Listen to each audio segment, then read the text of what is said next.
Okay, so this is one of these, the Motorola R2400s, and as you can see with the R2400, this is great. They've got a really great front piece, a door that sits over everything that can be damaged on the front at least, is very well protected on the R2400s. Now you might look at this box and say, you don't tell me you're going to ship it in that. Well, we are, but we're not going to ship it in just that. We are going to put a lot of foam and bits we've got prepared here. And even the front here, we actually protect that, protect the sides, etc., etc. We just make it on this box. But as you'll see, because of the fact this is going all the way to Western Australia, we don't just rely on this one box, because I can guarantee you it will not get there in one piece if I was just to say that box is enough. So we'll go through that as we move along, but R2400, rough weight, about 16 kilos, so you are dealing with a bit of weight, so you've got to be a bit careful when you ship these things. So we'll show you the process of just exactly how we do it. Okay, as you can see, what we do is we do a bracing around it. Now this is really what we call a shock bracing. These are all pack and send terms that I learnt. I had a mate that owned a pack and send in Adelaide, and he said this was, and to be honest, this is how they do it when they get a budget customer. They have actually foam moulding machines if they need to. You know, they can build a full foam mould for these things. They're amazing, actually, pack and send. Someone hurry up and get a pack and send in Albury or Wodonga, because we'll just drop everything to you. Absolutely. We won't even touch them. So anyway, okay, so that's just first stage. As you can see, second stage is we start putting loads and loads of bubble wrap in there. We've got quite a bit of these foam pieces here in the bottom of it. And this is just, once again, it's you know, if it takes a big hit, you know, in this box here, it's still not going to survive. No way in the world. It's just one of those things that you can't count on Australia Post or a courier or anybody, unless it's somebody picking it up and taking it in the back of their car for you. You know, and even then I'd say still put it in a box and do this at least, you know, sort of, because someone puts on the brakes, the thing comes flying off the back seat, you know, anything can happen. So, you know, for your own safety as well, maybe being in a box is a little bit better. You can put a seatbelt around it, etc.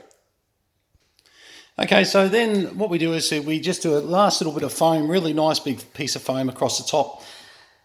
Now, some people would say, surely with everything you've got in there, you know, isn't that enough? Shouldn't a courier, you know, once you've maybe, you know, done a little bit more taping, etc., that should make it? It might, but experience once again has proven that sometimes they don't. And as much as I hate to say it, you know, it's not just Australia Post that are the issue. There are a lot of people in the transport game that drop things and don't care. So keeping in mind, you know, we're packing this unit here, you know, and we've got, you know, cathode ray tubes, we've got LCD screens, we've got a lot of controls. There's a lot on here that's in that box that needs to be, you know, kept as comfortable as possible. By the way, I'm out in the new room. This is my little packing room at the moment. How's that, eh? You can see a bit of packing tape, etc., which we go through millions of. And a couple of little gifts that got given to me. These are really cool. Anyway, we'll get into these a bit later. Thanks, Steve, VK3OT. So, anyway, I'll get into that a bit later. That's another day. So once again, back to packing. This is a really, you know, an area of attention. And once again, you know, like we always stress this, like we're not commercial people here anymore, haven't been for a long time. You know, we're not going to get it right every time, of course, but you know, you just try your best. And you know, being a hobbyist these days, you know, look, I've seen from the commercial days, you know, enough times when things have gone wrong. So, you know, at least gives you a little bit of an insight as to how to make sure that you've got half a chance. So what we do with this now, I've got a little bit more taping to do, so I like to tape right around. There's a lot of things, even though this is the primary box and we go to the secondary box, we'll just show you what we do. Okay, so in the effort to once again get this to the customer in one piece, we then bubble wrap the box. And that's sort of the idea, that we're just giving it that next layer of for any shock and drops, etc., of which then it will go into this box here. Now, as you can see, we've packed this box. This is a double box as well, so we actually pack so that that box goes inside a box. And don't laugh, you end up with about 2 kilos of extra packaging weight because of your boxing, so it's a bit of fun. Okay, we'll get that together and just show you how that all happens. Okay, so we end up with a box that's bubble wrapped. Well, we've got a unit that's bubble wrapped, a box that's bubble wrapped, inside a box that's a double box that we then put together. And getting that into there was just perfect. You just sometimes get a really good fit for things, other times you don't, but this was good. Okay, so this is a bit of a start of us taping up box 1 into box 2. We have a bit more taping to go yet, but there's a point at which I can only show you so much because the address labels are obviously personal to the person who bought this. So I can say it's going to WA, that's not giving too much away, but as you can see, this is how it's done. And look, when you're shipping something to somebody, if it takes you that extra, that extra hour to ship something like this, to get it right, it's well worth doing. Actually, let me show you. That's better. I can hold the camera the right way now. Yeah, so you get a piece of test equipment like this, and look, they are really robust. Motorola made these to be, chucked on planes to go everywhere. So a lot of what we've probably done over here is a little bit over the top, but that would be if this new unit was brand new. As they get older, you get anything from dry joints to little issues that can come along that you kind of go, well, hang on, let's take that into account when we're packaging it and make sure that it's looked after. One of the greatest things about these units is these front hinge covers. They really do a great job of protecting the unit. All right, well, I've just got to finish packaging all around our corners and bits. And this is the other thing too. Yeah, we just make sure all the corners are tucked down, taped down, get the address labels on, and then she's ready to go. This will head out of here Monday, and we'd almost make today's post actually, but we'll see how we go. And on that subject, you've always got the choice to insure or not to insure. So at $2.75 per kilo, I think it is from memory with Australia Post. You've got to weigh that up yourself as to what you think. In this case, this particular shipment, I would say insure it, but we always give the choice to the customer. The customer is always right, and don't get me wrong. I think this will travel quite well. I'd probably gamble it with no insurance myself. Well, I did. I think I did at one stage, come to think of it.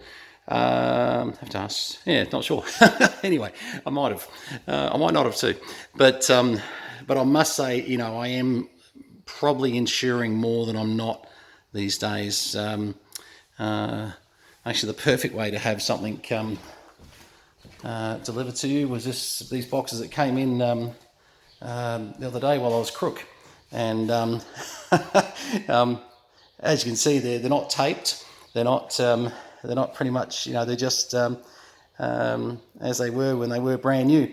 And this is because my good old mate VK2RO dropped them off to VK3 AHR, and then VK3 AHR bought them out here. I was crook on the day, so Sam and Ron got these boxes into here, and I haven't had a chance to even have a look. But my point is, if you can possibly pick it up or have a mate bring it or something like that, do it. Absolutely do it. It's a great way to to save some of the issues that can carry on with Australia Post, etc., etc. Okay, we'll get this finished, and look, it's just a very short look at how to do this. Now, obviously, the time this video is taken to do, which is 9 minutes and 25 seconds, also, doesn't quite represent the time put into to really doing this, because we've started quite a bit, and sometimes you've got to run back to the American barn to find a bit more foam or a bit more. I probably bought a bit more rubbish up here than I need to, but better to have too much packed in that box than not enough. 73s to you, all the best, and this is just another one of the VK3CM packing videos.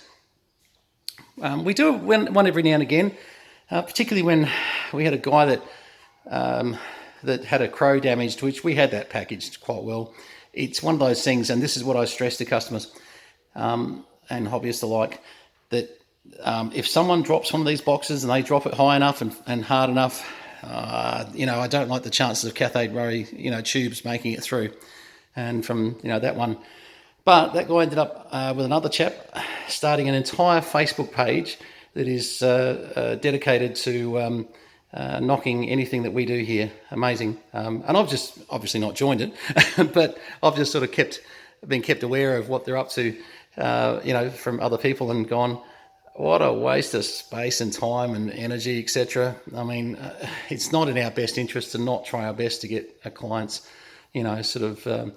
product to them, as best possible. Once again, I stress, we're not a business. We're retired these days. We're just clearing out a few bits and pieces that obviously we need to get out of here. We do have a bit too much sitting around here. So always know we'll try our best for you.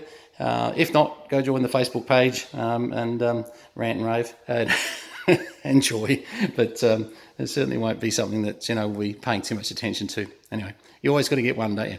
All the best. 73s for K3CM. Please subscribe and ring the bell and all that sort of stuff for YouTube stats, and appreciate all the comments. Cheers.